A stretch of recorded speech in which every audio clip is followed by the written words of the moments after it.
Pope Alexander VII, born Fabio Chigi, was pope from the 7th of April 1655 to his death in 1667. Biography. Early life. Born in Siena, a member of the illustrious banking family of Chigi and a great-nephew of Pope Paul V, Fabio Chigi was privately tutored and eventually received doctorates of philosophy, law, and theology from the University of Siena. Fabio's elder brother, Mario, married Berenice, the daughter of Tiberio della Scala, producing 4 children, of whom 2 survive, Agnes and Flavio. Flavio was created cardinal by his uncle on April 9, 1657. His brother, Augusto Chigi, married Olimpia della Carrara and continued the family line as the parents of Agostino Chigi, Prince Farnese. Fabio's sister Onorata Mignonelli married Firmino Bicci. The son Antonio was named Bishop of Montalcino and then Arsimo, and was named a cardinal by his uncle Alexander VII on April 9, 1657. Papal diplomat. In 1627 he began his apprenticeship as vice-papal legate at Ferrara, and on recommendations from 2 cardinals he was appointed Inquisitor of Malta. Chigi was ordained a priest in December 1634. He was appointed referendarius utriusque signature, which made him a prelate and gave him the right to practice before the Roman courts. On the 8th of January 1635, Chigi was named Bishop of Nardo in southern Italy and consecrated on the 1st of July 1635 by Miguel Juan Balaga Camarasa, Bishop of Malta. On the 13th of May 1652 he was transferred to the bishopric of Imola. Bishop Chigi was named nuncio in Cologne on the 11th of June 1639. There, he supported Urban VIII's condemnation of the heretical book Augustinus by Cornelius Jansen, Bishop of Ypres, in the papal bull in Eminenti of 1642. Though expected to take part in the negotiations which led in 1648 to the Peace of Westphalia, Bishop Chigi declined to deliberate with persons whom the Catholic Church considered heretics. Negotiations therefore took place in 2 cities, Osnabrück and Munster, in Westphalia, with intermediaries travelling back and forth between the Protestant and the Catholic delegates. Chigi, of course, protested on behalf of the papacy when the treaties were finally completed, against the Treaty of Westphalia once the instruments were finally completed. Pope Innocent himself stated that the peace is null, void, invalid, unjust, damnable, reprobate,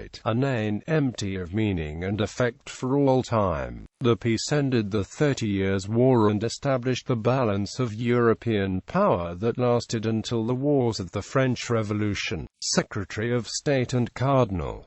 Pope Innocent X recalled Chigi to Rome.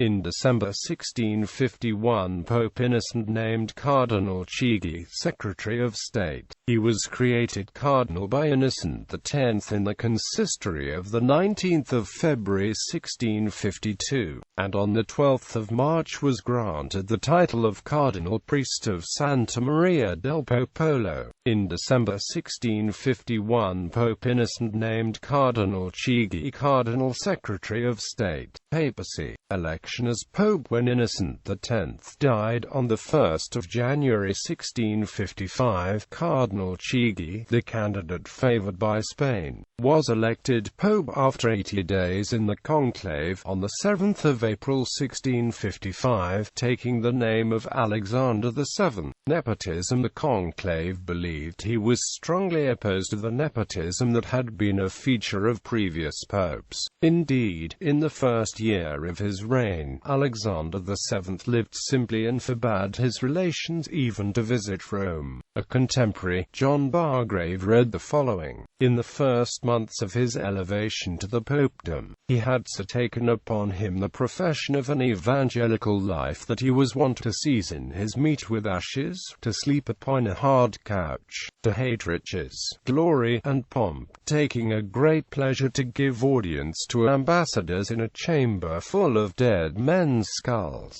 and in the sight of his coffin, which stood there to put him in mind of his death. Extraordinary devotion and sanctity of life I found was so much esteemed that the noise of it spread far and near. But so soon as he had called his relations about him, he changed his nature. Instead of humility succeeded vanity, his mortification vanished, his hard couch was turned into a soft feather bed, his dead men's skulls into jewels, and his thoughts of death into ambition, filling his empty coffin with money as if he would corrupt death, and purchase life with riches. The prose may be grossly exaggerated, as the view of a Protestant clergyman and nephew of the Dean of Canterbury, but, indeed, it is at least true that in the consistory of the 24th of April 1656 Pope Alexander announced that his brother and nephews would be coming to assist him in Rome. His nephew, Cardinal Fabio Chigi, assumed the position of Cardinal Nephew. The administration was given largely into the hands of his relatives,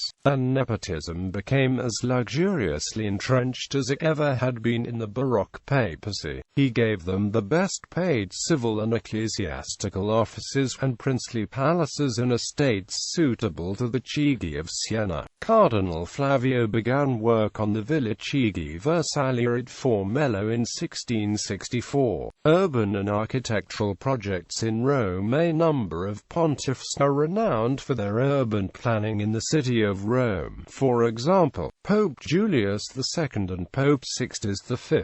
But Alexander VII's and numerous urban interventions were not only diverse in scope and scale but demonstrated a consistent planning and architectural vision that the glorification and embellishment of the city, ancient and modern, sacred and secular, should be governed by order and decorum. Central to Alexander's urbanism was the idea of teatro or urban theatre, whereby his urban interventions became the grand settings or showpieces, appropriate to the dignity of Rome and the head of the Catholic Church. Therefore, and although the scales are vastly different, the small Santa Maria della Pace and its piazza are as much a teatro as the imposing monumental colonnade that forms Piazza San Pietro in front of St. Peter's Basilica. The various urban and architectural projects carried out during Alexander's reign were recorded in engravings by Giovanni Battista Gaulli, and the first volume was published in 1665.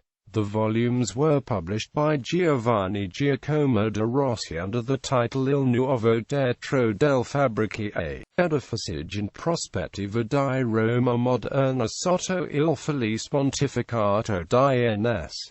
Alessandro VII. A rival publication documenting these projects was published by Rossi's cousin Giovanni Battista da Rossi, who employed the young Flemish architectural draftsman Lieven Cruel to produce drawings of Rome, 10 of which were published in 1666 under the title Prospectus Locorum Urbis Romae Insignium. His preferred architect was the sculptor and architect Gian Lorenzo Bernini, but he also gave architectural commissions to the painter and architect Pietro da Cortona. Of the three leading architects of the Roman High Baroque, only Francesco Borromini fared not so well under Alexander. This may be because he thought Borromini's architectural forms willful, but also Borromini could be notoriously difficult. Nonetheless, Alexander's family heraldic emblems of the Monza Mountains with stars and oak leaves adorn Borromini's church of Santivo alla Sapienza and many other works of his reign. Alexander took a keen personal interest in his urban and architectural projects and made notes of these in his diaries. His projects in Rome included The church and piazza at Santa Maria della Pace, the Via del Corso, Piazza Colonna and associated buildings, reworking of the Porta del Popolo, the Piazza del Popolo and Santa Maria del Popolo, Piazza San Pietro, the Scala Regia and interior embellishments in the Vatican Palace and St. Peter's, Sant'Andrea al Quirinale, part of the Palazzo del Quirinale, the obelisk, an elephant in Piazza della Minerva, and the Palazzo Chigi. The Palazzo Chigi in Rome is not to be confused with the Palazzo Chigi in Esquirico d'Orcia in Tuscany, or the Palazzo Chigi di Formello. Foreign relations. Malta. Before being elected as pontiff, Chigi served as inquisitor on the island of Malta, where he resided mostly at the Inquisitor's Palace in Birgu. At that time Malta was a fiefdom of the Knights Hospitallers of the Sovereign Order of St. John of Jerusalem, Knights of Malta. Sweden. The conversion of Queen Christina of Sweden occurred during Alexander VII's reign. After her abdication, the Queen came to reside in Rome, where she was confirmed in her baptism by the Pope, in whom she found a generous friend and benefactor. On Christmas Day, 1655, France. In foreign policy his instincts were not as humanist or as successful. Alexander VII's pontificate was shadowed by continual friction with Cardinal Mazarin, advisor to Louis XIV of France, who had opposed him during the negotiations that led to the Peace of Westphalia and who defended the prerogatives of the Gallican Church. During the conclave, he had been hostile to Chigi's election, but was in the end compelled to accept him as a compromise. However, he prevented Louis XIV from sending the usual embassy of obedience to Alexander VII, and, while he lived, he foiled the appointment of a French ambassador to Rome, diplomatic affairs being meantime conducted by cardinal protectors, generally personal enemies of the Pope. In 1662, the equally hostile Duc de Crequi was made ambassador. By his abuse of the traditional right of asylum granted to ambassadorial precincts in Rome, he precipitated a quarrel between France and the papacy, which resulted in Alexander VII's temporary loss of Avignon and his forced acceptance of the humiliating Treaty of Pisa in 1664. Spain and Portugal. He favored the Spanish in the claims against Portugal, which had re-established its traditional independence in 1640.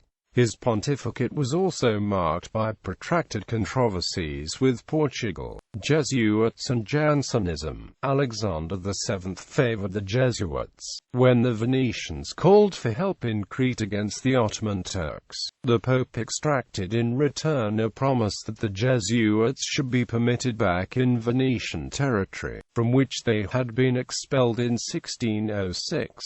He also continued to take the Jesuit part in their conflict with the Jansenists, whose condemnation he had vigorously supported as advisor to Pope Innocent X. The French Jansenists professed that the propositions condemned in 1653 were not in fact to be found in Augustinus, written by Cornelius Jansen. Alexander VII confirmed that they were too, by the bull Ad Sanctum Beati Petricidum, declaring that 5 propositions extracted by a group of theologians from the Sorbonne out of Jansen's work, mostly concerning grace and the fallen nature of man, were heretical, including the proposition according to which to say that Christ died, or shed his blood for all men, would be a semi-Pelagian error. He also sent to France his famous formulary, that was to be signed by all the clergy as a means of detecting and extirpating Jansenism, and which inflamed public opinion, leading to Blaise Pascal's defense of Jansenism. Death. Alexander VII died in 1667 and was memorialized in a spectacular tomb by Bernini. It is famous for the skeleton holding a gilded hourglass just above the doors. He was succeeded by Pope Clement IX. Works. Alexander VII disliked the business of state, preferring literature and philosophy. A collection of his Latin poems appeared at Paris in 1656 under the title Philomathi Labors Juveniles. He also encouraged architecture and the general improvement of Rome, where houses were raised to straighten and widen streets, and where he had the opportunity to be a great patron for Gian Lorenzo Bernini. The decorations of the Church of Santa Maria del Popolo, titular churches for several of the Chigi cardinals, the Scala Regia, the Chair of St. Peter in the Vatican Basilica. In particular, he sponsored Bernini's construction of the beautiful colonnade in the Piazza of St. Peter's Basilica. Alexander VII wrote one of the most authoritative documents related to the heliocentrism issue. He published his Index Librorum Prohibitorum Alexandri VII Pontiferis Maximi Jesu Editus, which presented anew the contents of the Index of forbidden books which had condemned the works of Copernicus and Galileo. According to Rev. William Roberts, he prefaced this with the bull Speculators Domus Israel, stating his reasons, in order that the whole history of each case may be known. For this purpose, the pontiff stated, "We have caused the Tridentine and Clementine indices to be added to this general index, and also all the relevant decrees up to the present time that have been issued since the index of our predecessor Clement, that nothing profitable to the faithful interested in such matters might seem omitted." Quote, among those included were the previous decrees placing various heliocentric works on the index, and using his apostolic authority he bound the faithful to its contents. Thus, Alexander turned definitively against the heliocentric view of the solar system. After Alexander VII's pontificate, the index underwent a number of revisions. In 1758, the general prohibition against works advocating heliocentrism was removed from the index of prohibited books, although the specific ban on uncensored versions of the Dialogue and Copernicus's De Revolutionibus remain. All traces of official opposition to heliocentrism by the Church disappeared in 1835 when these works were finally dropped from the index. The index was abolished entirely in 1966. Theology. Alexander VII's Apostolic Constitution, Sollicitudo Omnium Ecclesiarum, laid out the doctrine of the Immaculate Conception of the Blessed Virgin Mary in terms almost identical to those utilized by Pope Pius IX when he issued his infallible definition Ineffabilis Deus. He cites Alexander VII's bull in his footnote 11.